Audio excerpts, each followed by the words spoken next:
Olá pessoal, tudo bem com vocês? Eu sou Letícia Bento e sejam bem-vindos ao episódio 41 de mais um Kids Talks Podcast.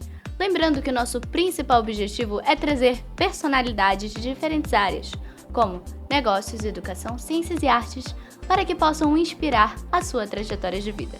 Hoje temos a honra de receber Jezen Orellana, epidemiologista pesquisador da Fiocruz Amazônia, com o tema Epidemiologia Populacional.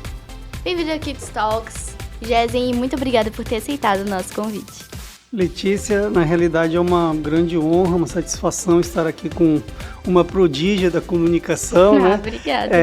Queria te agradecer pelo convite e espero não frustrar a plateia do Kids Talk. Estamos aqui para tentar contar o que a gente conseguir para vocês. Que é isso, tema interessante, todo mundo vai amar. Bom, agora é você. Você que assiste os nossos vídeos há um ano ou se caiu de paraquedas por aqui, já se inscreva no nosso canal para que você possa receber mais vídeos, mais conteúdo. Você pode receber mais assuntos como estes. É legal o nosso programa, então já deixa seu like e já se inscreva, tá bom? Bom, agradecemos aos nossos patrocinadores. FB Andrade, soluções em geologia e meio ambiente. Caso queira saber mais, QR Code no canto da tela. Fatiari, quem experimenta prefere Fatiari. Roda o VT. Cara, existe algo mais gostoso que amor de mãe?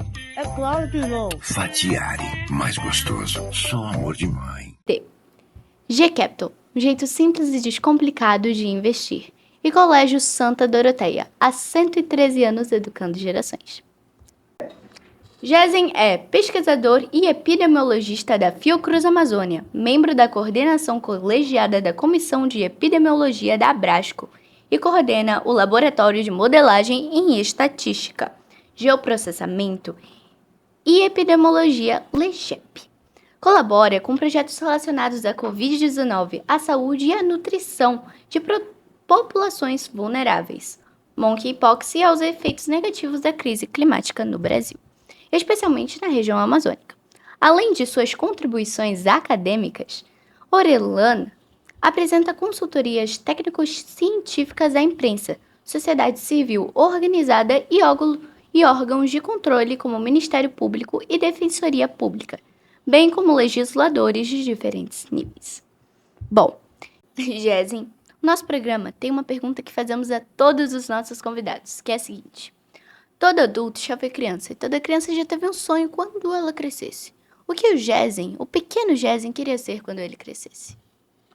Olha, é uma pergunta interessante, né? E inexoravelmente nos remete à infância, principalmente à idade da adolescência, né? Então, lá na adolescência, né, eu, na realidade, tinha muitas expectativas, né, de inicialmente seguir uma carreira na área de ambiente, né, alguma coisa relacionada à natureza e etc. Mas, no fim das contas, quando chegou a hora do vamos ver, né, no vestibular, pesou um pouco a decisão da minha mãe, né? Eu morava em Porto Velho, né, capital do estado de Rondônia, e meu apelido desde criança era doutor, né? E na realidade esse apelido se dava em função muito de uma roupa que minha mãe tinha comprado, né? Era uma roupa que ela trouxe em uma viagem que fez aos Estados Unidos, uma roupa branca, né, que parecia um médico, né, e algumas vezes as pessoas me viram assim e começaram a falar, olha, ele está vestido com roupa de médico, mas ele é uma criança, e ficou o apelido, doutor, né. Deve ser muito fofo. E aí eu nunca gostei, assim, para falar a verdade, né, da ideia de fazer um curso na área de saúde, eu era muito mais inclinado para as ciências ambientais. Mas, como eu morava em Porto Velho, e estamos falando lá do final da década de 90,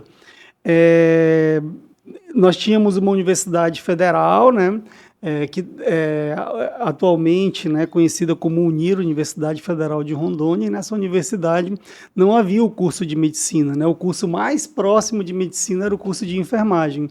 E minha mãe me levou para fazer a inscrição no vestibular, dizendo, olha, você vai fazer enfermagem.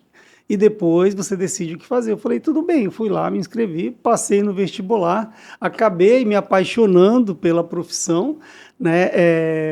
Em particular a parte de pesquisa, né? Eu desde a graduação já fiz iniciação científica durante os 2, 3 últimos anos da faculdade, e depois dali eu fui fazer o mestrado em saúde pública, fiz doutorado em epidemiologia. Acabou que eu nunca exerci a profissão de enfermeiro, né? Sempre segui a carreira de pesquisador, e é o estado que eu me encontro hoje em Manaus, né? Como pesquisador em saúde pública da Fiocruz, trabalhando na especialidade de epidemiologia, Letícia. Nossa, meu Deus, inteligentaço. Bom, agora, para a gente poder se inteirar mais sobre o assunto de epidemiologia, poderia explicar para a gente o que a epidemiologia é em si e o que um epidemiologista faz? Olha, a epidemiologia, ela se preocupa com saúde de uma forma geral, né? A epidemiologia populacional, ela é muito mais preocupada com algumas características do processo de adoecimento e morte dos humanos, né? Como, por exemplo, avalia, né, o lugar em que esse adoecimento, essa morte acontece, né? O tipo de indivíduo que é acometido, né? As características que estão relacionadas a essa questão do adoecimento ou da morte, e principalmente os determinantes, né? As causas dessa pessoa ter adoecido, as causas dessa pessoa ter morrido eventualmente. Por que as causas, né? Porque essas causas, que são muitas, né? Elas acabam ajudando a evitarmos novos casos de uma doença, novas mortes de uma doença. Então, a epidemiologia se encarrega mais disso, né? De entender as doenças e as causas das doenças para ajudar os trabalhadores de saúde, para ajudar os prefeitos, os secretários municipais de saúde, os governadores, os presidentes, os tomadores de decisão que precisam cuidar, zelar pela saúde populacional. Então, um pouco isso, né? A epidemiologia populacional está preocupada com o todo, né? Diferente, por exemplo, de uma epidemiologia que está mais orientada para questões genéticas, né? Ou uma epidemiologia que está mais voltada para questões relacionadas à relação parasita e hospedeiro, por exemplo, mosquito e o homem, né? Traduzindo para uma linguagem mais popular, né? Então, quando eu falo epidemiologia populacional, eu olho muito mais o todo, né? A cidade de Manaus, eu olho o estado do Amazonas, a região norte, né? Eu não me preocupo tanto com o que acontece no nível celular, por exemplo, com o que acontece no nível molecular, né? Essa é uma preocupação legítima, super importante, mas não é a preocupação principal de quem trabalha com epidemiologia populacional, Letícia. Entendi. Então, assim, quais foram os principais marcos que você teve como epidemiologista? E quais também foram os desafios que você enfrentou? Olha, o grande desafio, né, para ser epidemiologista no Brasil, em particular na região norte, é que nós, infelizmente, ainda não temos, né, cursos de pós-graduação estrito sensu, né, como mestrado, doutorado, né, na área específica de epidemiologia. Então, isso acaba gerando um déficit profissional e espaços locais, né, nas universidades, nas instituições da região, para você treinar, digamos assim, aprender epidemiologia. Então, eu, por exemplo, tive que fazer mestrado no Rio de Janeiro, na Fiocruz do Rio de Janeiro, e doutorado em epidemiologia na Universidade Federal de Pelotas, né? São duas instituições com conceitos, né, muito altos, né, tanto nacional como internacionalmente, mas isso acabou sendo um grande desafio, porque eu tive que buscar esse conhecimento fora, né, e trouxe o conhecimento para contribuir, assim como muitos outros colegas também têm feito na Amazônia, né, no Amazonas, em Roraima, Rondônia, Acre, para quem sabe formarmos gerações, aí sim, de epidemiologistas nascidos e formados na Amazônia, nascidos e formados na região norte. Então, esse continua sendo o meu grande desafio. Porque, tipo, facilitaria muito o trabalho, teria muitos mais profissionais formados. E também traria, tipo, um pouquinho mais de reconhecimento para nossa região. Exatamente, isso acabaria trazendo, inclusive, melhor compreensão do processo de adoecimento e morte na região norte, no sentido de você aprofundar o conhecimento, mas principalmente um conhecimento por gente da casa, que conhece os problemas da casa e certamente saberá dar soluções mais apropriadas para a nossa realidade. Bom, falando sobre região amazônica, né? A gente já sabe que aqui a gente tem desafios únicos por causa da nossa localidade. Desculpa. E também, tipo, desafios relacionados à saúde e epidemiologia. Qual foi o principal desafio que você acha que na região amazônica foi, tipo, uma crise que teve? Um desafio. Olha, na realidade, nós temos inúmeros desafios na região amazônica quando a gente pensa em saúde pública, né? E talvez o mais crítico de todos, né?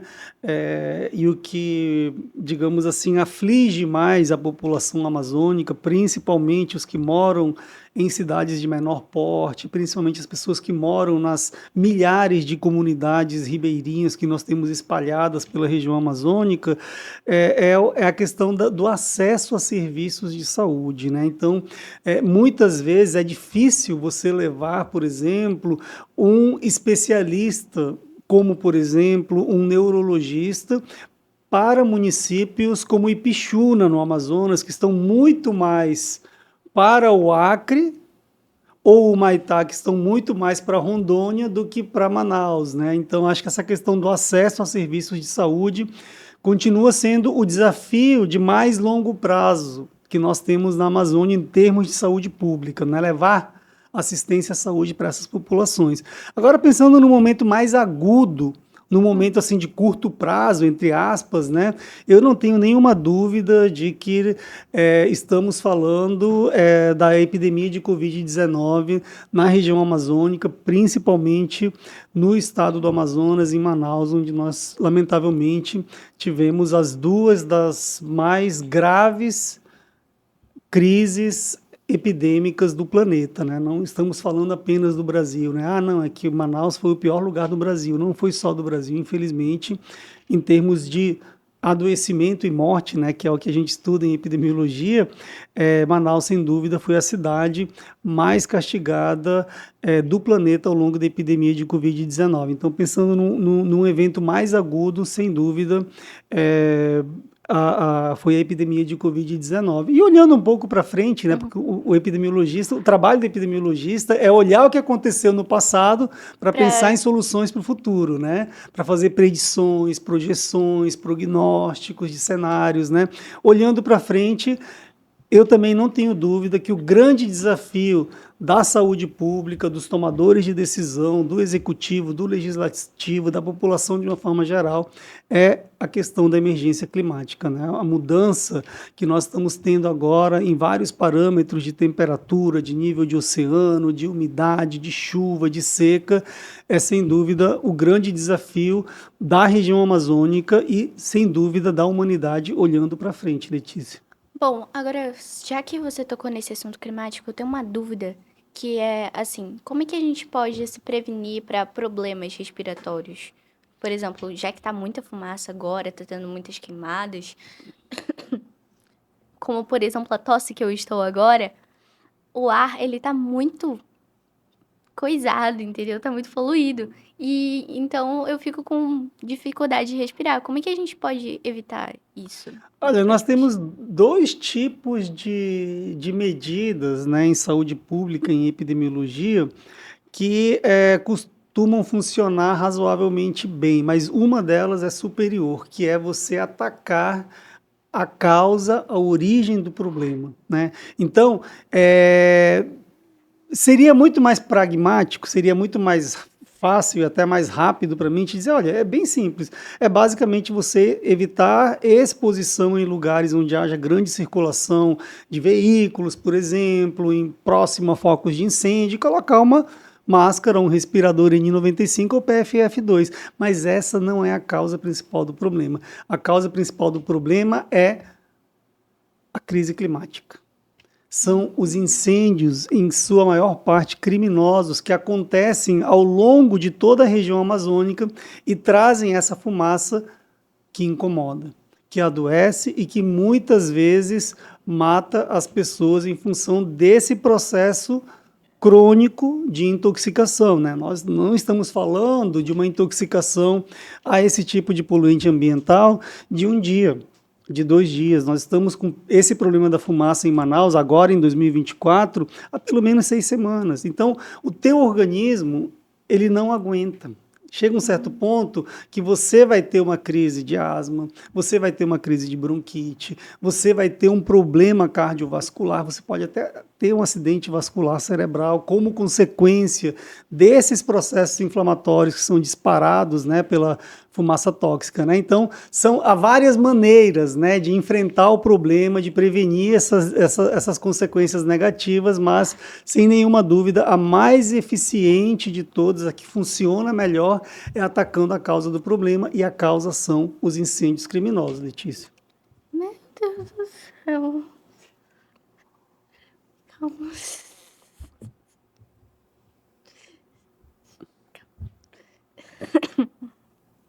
Desculpa, eu tive uma recaída. É que eu lembrei de 2023, quando teve a grande seca e tava a mesma situação.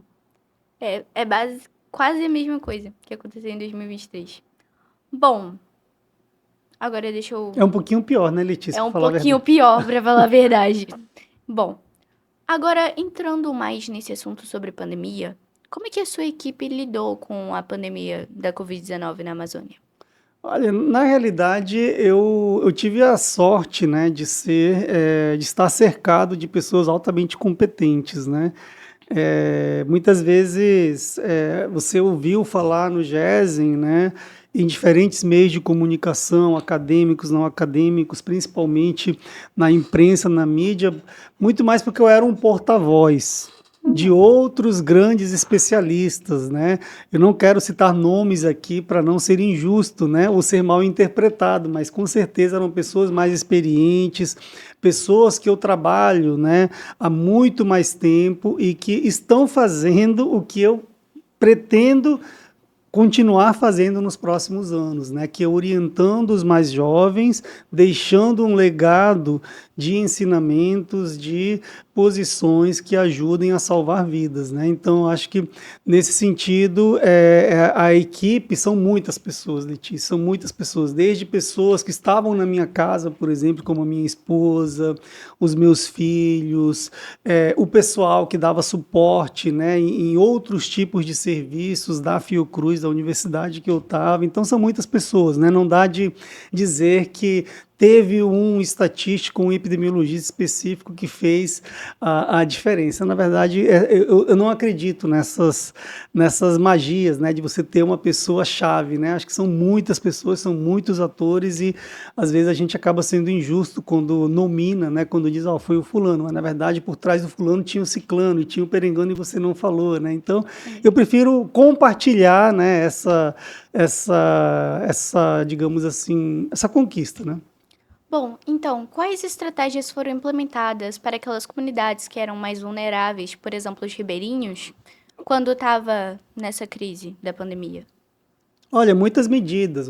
Nós tivemos muita dificuldade de convencer os tomadores de decisão, de convencer a população sobre medidas impopulares, como, por exemplo, fique em casa, né? Como, por exemplo, use máscara, como, por exemplo, em caso de sinais e sintomas da doença, procure um serviço de saúde para fazer o diagnóstico. Então, isso talvez foi o desafio maior que nós tivemos, né, de convencimento da população, de convencimento dos técnicos, muitas vezes, de médicos, de profissionais de saúde, sobre conhecimentos científicos consolidados, não apenas no século XXI, mas ao longo do século XX, e outras estratégias que, na realidade, já são utilizadas há séculos, né? Como, por exemplo, o termo quarentena, Letícia, e todos os ouvintes do Kid Talks, ele não nasce na pandemia de Covid-19 e nem no século XX. Na verdade,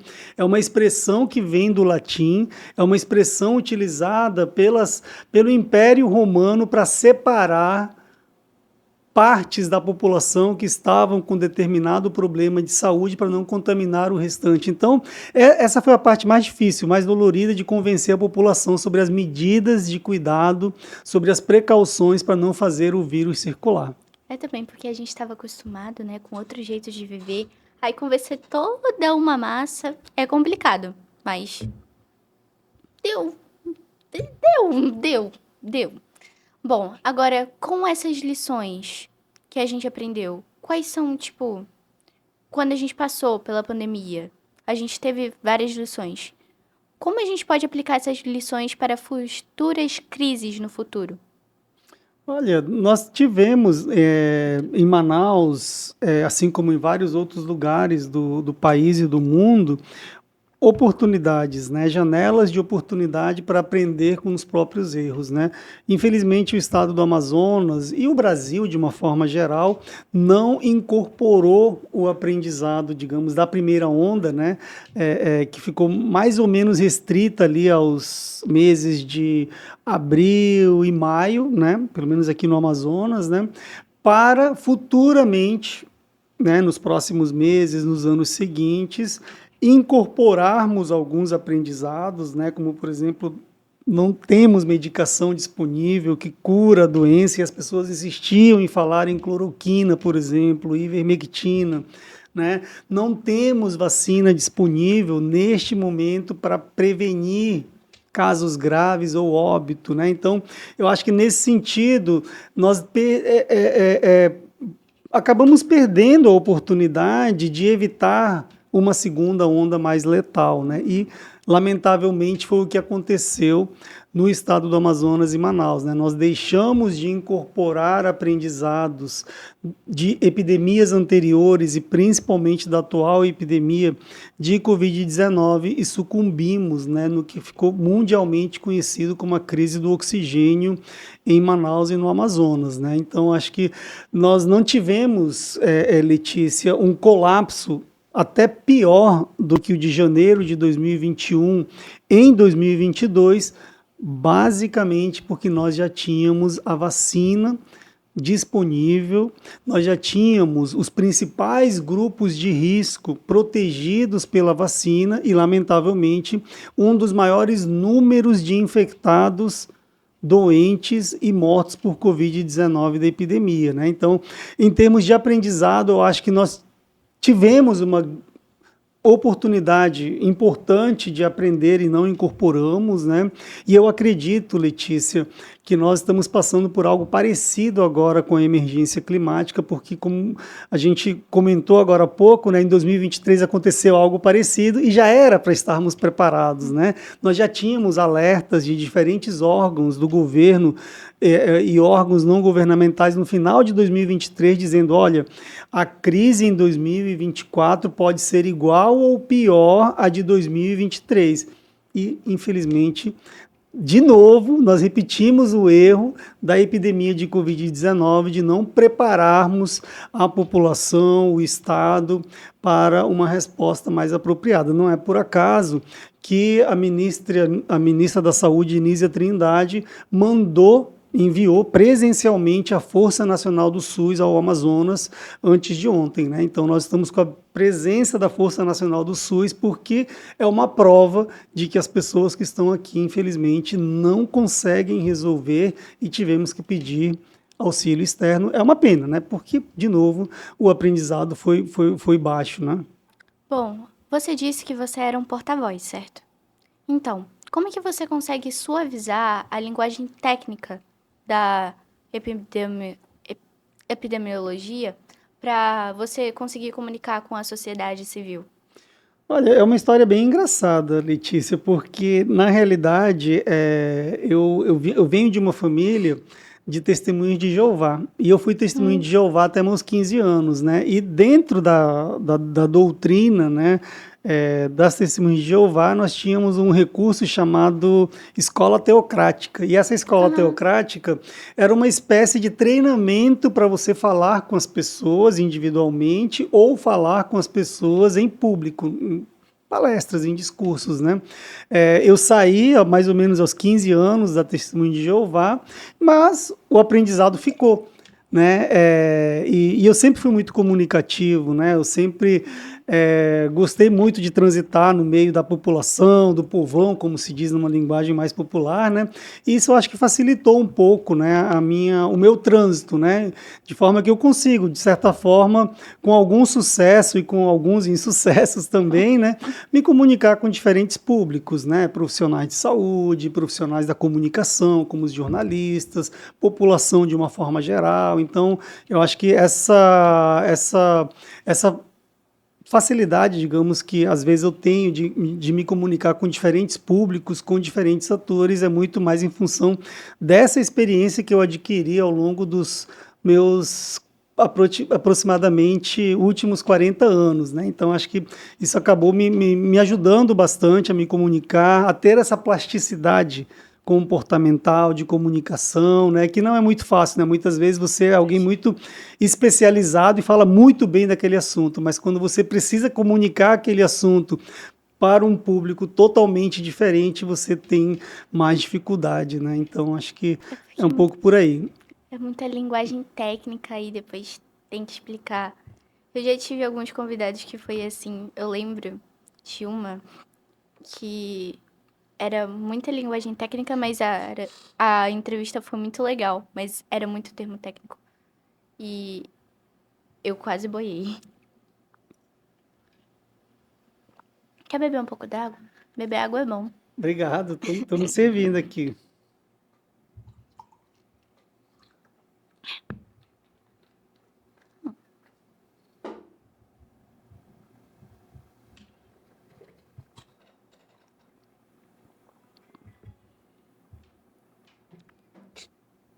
Terminamos? Não. Aqui eu fiquei parada.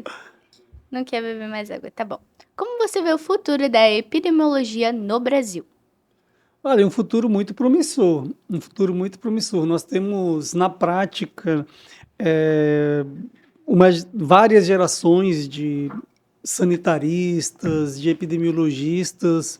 No Brasil, de uma forma geral, nós temos gente nossa, como o Dr. Jarbas, por exemplo, que está à frente da Organização Pan-Americana da Saúde, né?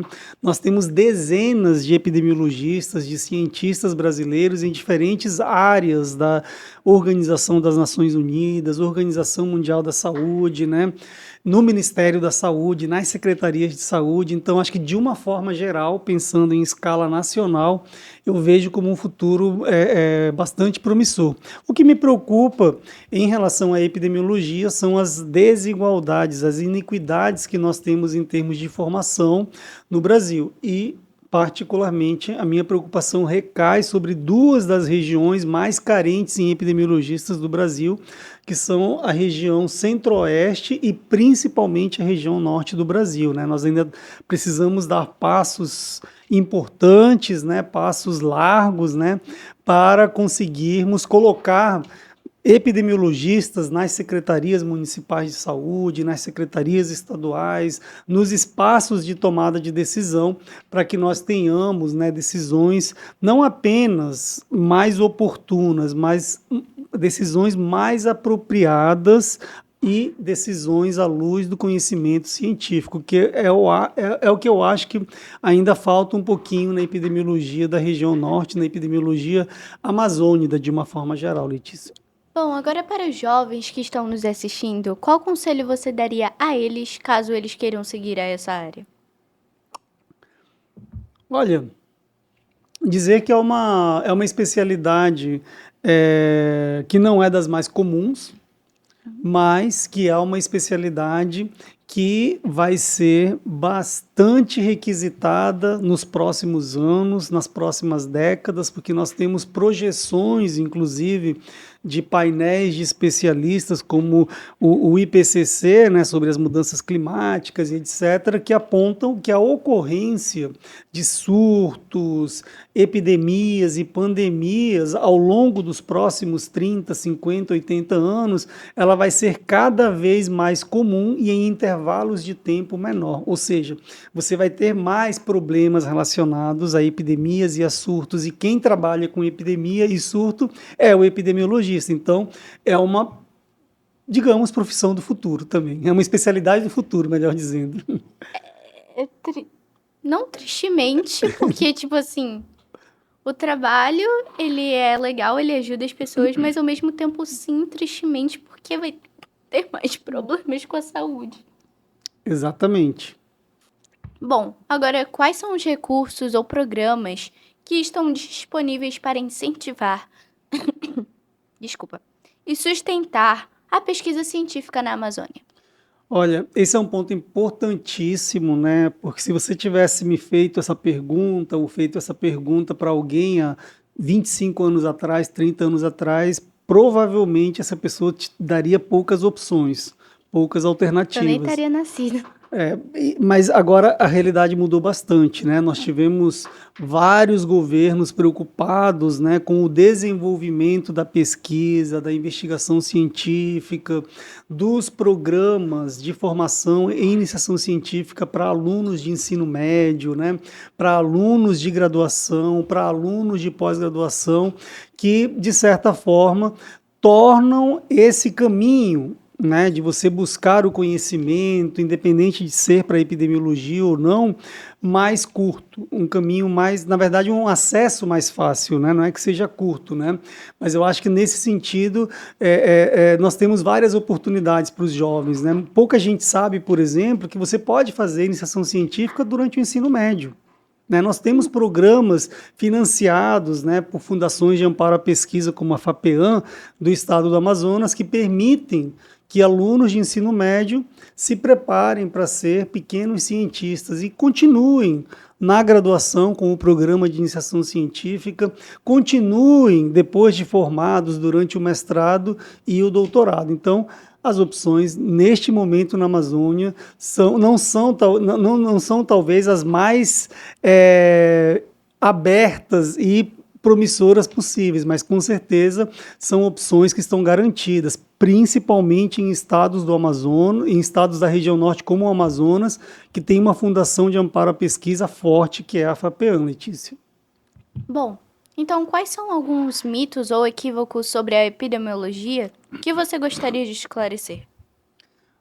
Olha, eu acho que, na verdade, estamos falando de epidemiologia agora, mas há pouco tempo atrás, antes da pandemia de Covid-19, poucas pessoas sabiam sequer que existia a especialidade de epidemiologia, né?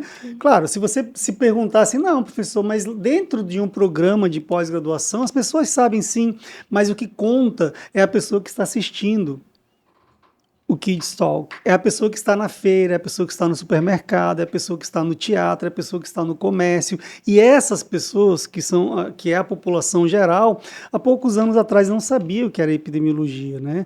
E agora, recentemente, nós começamos a incorporar essa palavra nova, entre aspas, no nosso vocabulário, muito mais em função do cenário sanitário desfavorável, né? Dessa ocorrência em maior frequência e menor intervalo de tempo de surtos e epidemias, né? Então isso acaba tornando, né, infelizmente, né, a epidemiologia mais visível, mas ao mesmo tempo também deixa claro, né, para os ouvintes do programa, para a sociedade de uma forma geral, sobre a importância da epidemiologia para enfrentarmos problemas sanitários como da epidemia de Covid-19, como a emergência climática e muitas outras que virão pela frente, Letícia. Bom, agora você sabe qual é a hora? Era uma pergunta retrógrada. Enfim, agora é a hora da caneca. Se prepare. Agora vamos para o nosso quadro A Hora da Caneca. Um oferecimento Olha a Caneca, a lembrança perfeita para o seu cliente ou convidado. Se a sua empresa ou o seu evento precisar de uma caneca linda como esta, fale com o pessoal da Olha a Caneca. QR Code no canto da tela.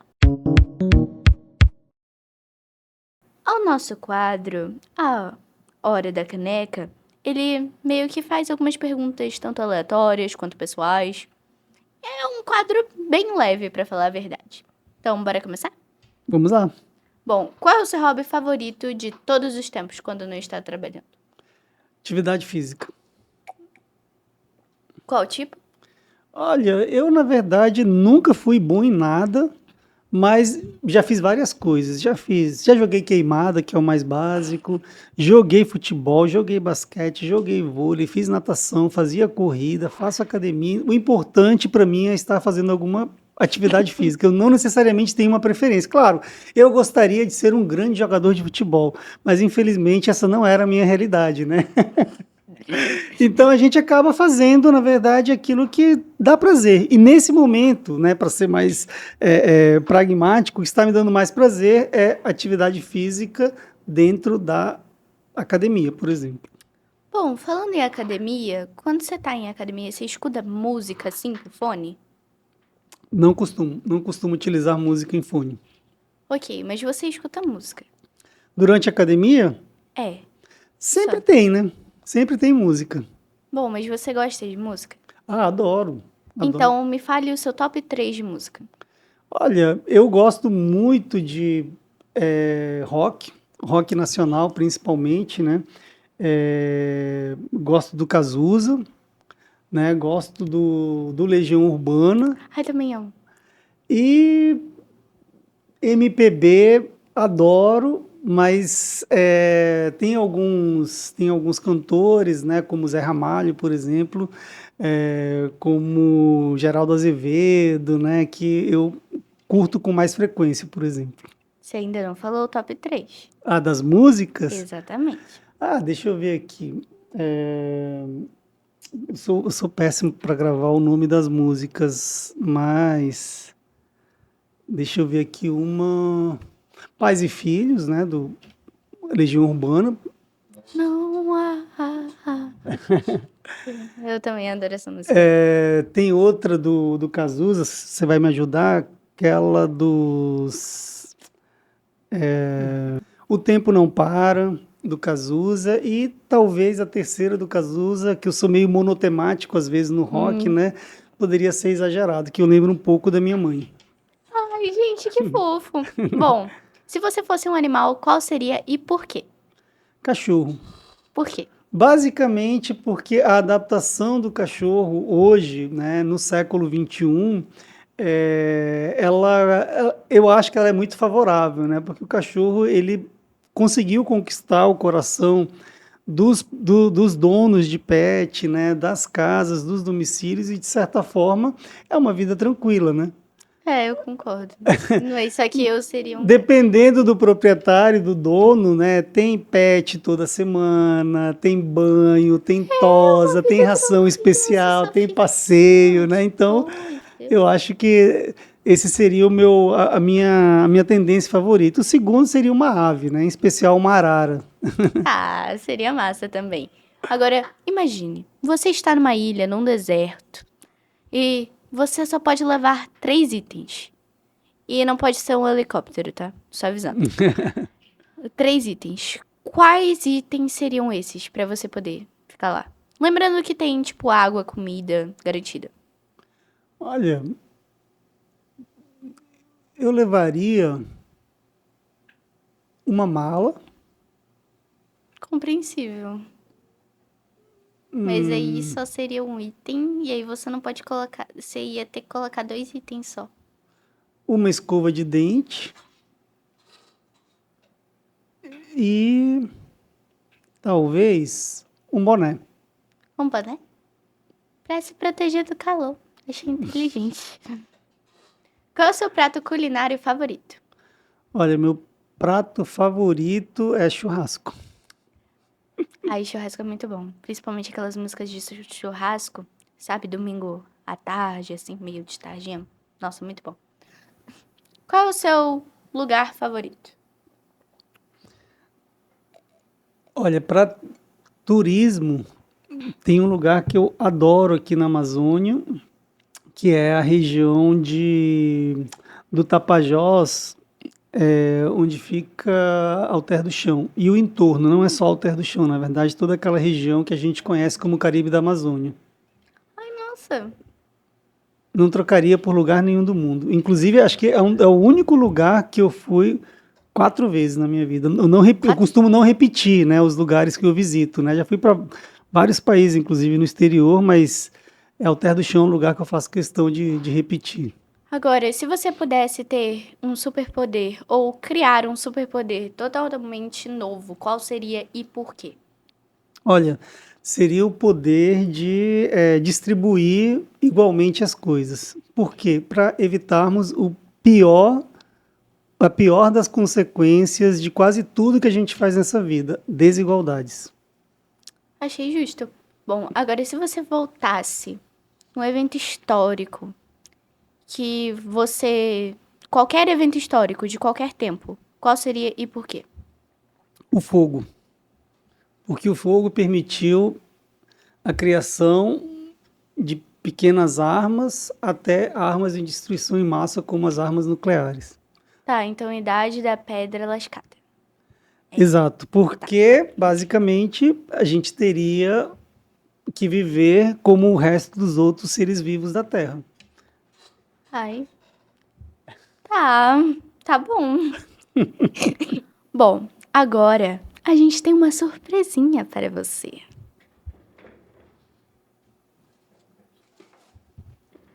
Adivinha o que é?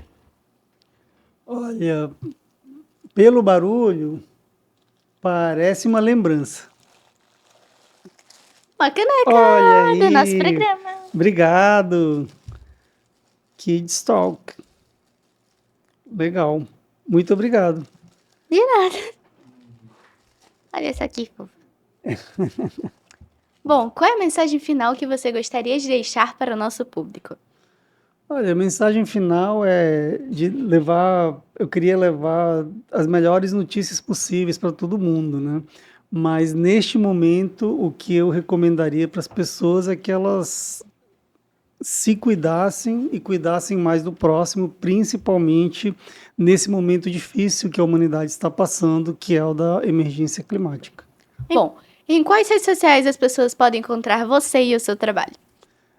No Instagram, com o arroba Jesemorellana, JESEMORELLANA, e no Facebook com Jesen Douglas. Bom, obrigada mais uma vez, Jesen, por ter aqui participado do nosso programa, por esse bate-papo que foi, para mim, muito descontraído, foi legal, foi bom de se conversar. Eu que agradeço pelo convite, Letícia, e estou aqui disponível para uma nova conversa, porque conversas fluidas e tranquilas como essa, acho que todo mundo gosta. Obrigado.